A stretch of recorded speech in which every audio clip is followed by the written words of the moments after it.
Hey everybody, it's Jason Blaha here, and once again it is time for the Q&A. So let's go ahead and get this started. All right, first question. What can we do to prevent overuse on exercises such as a hamstring curl where there's not much room for change? Well, what do you mean there's not much use for change? Change to a different machine or drop the hamstring curls. All right, you shouldn't be doing single joint exercises long term anyways. You should never be doing the same one. Never. There's no reason to. This is how we get overuse problems. On the other hand, though, something to think about. This particular poster, I know for a fact, has a home gym and has to do them with bands and things. High rep band type exercises, you are very, very unlikely to see overuse on due to the limiting nature of them. Right, when we're doing 20 plus rep sets, because again, band stuff, you're just doing them almost for restoration and pump work and tendon health, right? You're not going to really have these same concerns as if you're locked into a hamstring curl machine or you're doing a concentration curl or something for your bicep.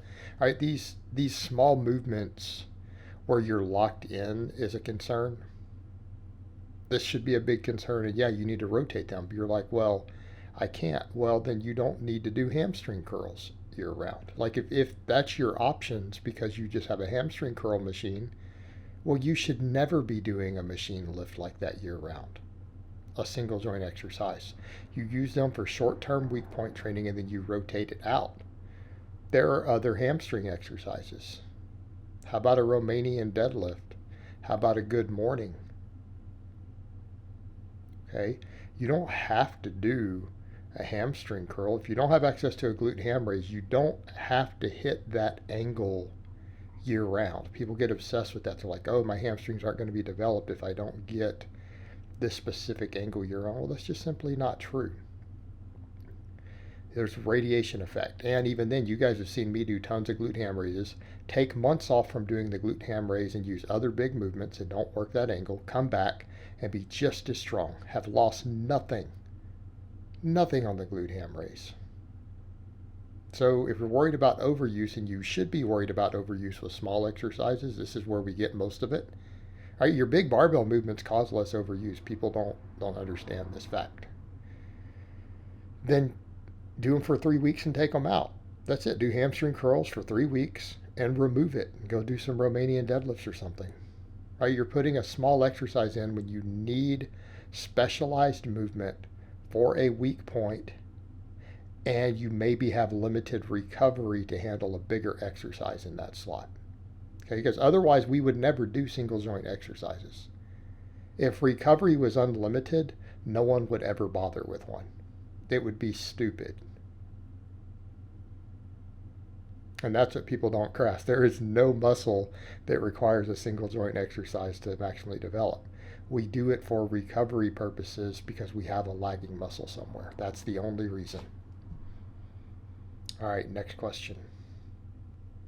I'm considering buying a cambered bench bar because it brings extra range of motion to my upper body lift. What's your thought on that specialty bar? Dips and dumbbell presses also bring extra range of motion to movement. Is there any difference? Well, yeah, there's a difference. They're a completely different thing, right? A dumbbell, honestly, dumbbells have more utility than that bar, if we're going to be perfectly honest. You can be able to do a lot more with dumbbells. If you don't have dumbbells at all, I don't know that bar would be my first choice. Okay. And it's a good bar. I own one. I bought one. I think it has valid uses.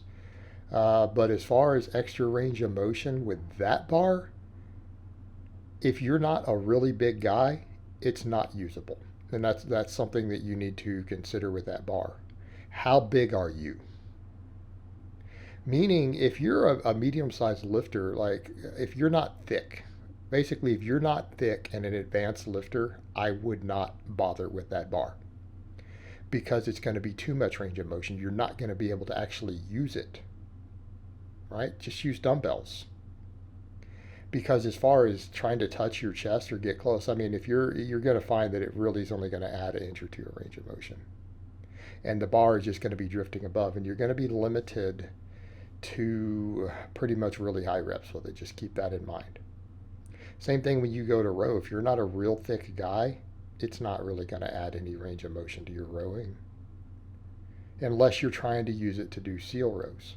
Now, and I like the bar. It's a good bar. I'm not trying to deter you from buying it. Just be aware it's for big guys. I don't know how big you are. I mean, I don't know what your thickness is. You know, I don't know that if you're a 600-pound deadlifter or a 400-pound deadlifter, right? So, I mean, if you're a 400-pound deadlifter and, you know, you bench 275, this is not the bar for you. It's really a waste. Just get some dumbbells. You know, and obviously dips are a completely different exercise. I mean, you're asking what's the difference? Well, they're completely different movements. I have plenty of videos discussing the merits of dips, the merits of dumbbells for pressing and things, right? I have videos breaking them all down. They're different angles, they're different exercises.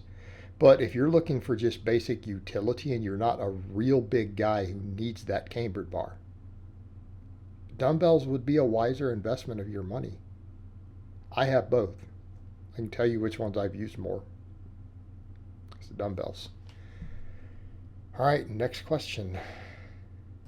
Hey Jason, for people who can only lift 3 days a week with 5-3-1, what's your thoughts on doing 2 of the 5-3-1 on certain days? For example, squat and deadlift, bench and overhead, or something similar. Thanks. No, you need to have a squat and a deadlift day. So, what are your options? What are your options? You need to have a benching day. Now, if you want to do some overhead pressing, look, if you can only train 3 days a week and you're going to run 5-3-1, you really needed a squat, bench, deadlift program. Don't worry about training maxes on the press. Use the press if you want to do it as a supplemental lift. You're basically going to skip your second upper body day. If you need additional back work, throw it into your deadlift day. That's what I'm going to recommend if you can only train 3 days a week. And it's perfectly viable. It's perfectly viable. I mean, if I didn't need the bench specialization personally and to keep stacking my upper body, I would legitimately consider doing that myself 3 days a week. And I may reach a point, if I ever get my bench high enough, I legitimately might go to something like that personally. It's completely viable. As long as you get enough total chest and pressing volume on the upper body day.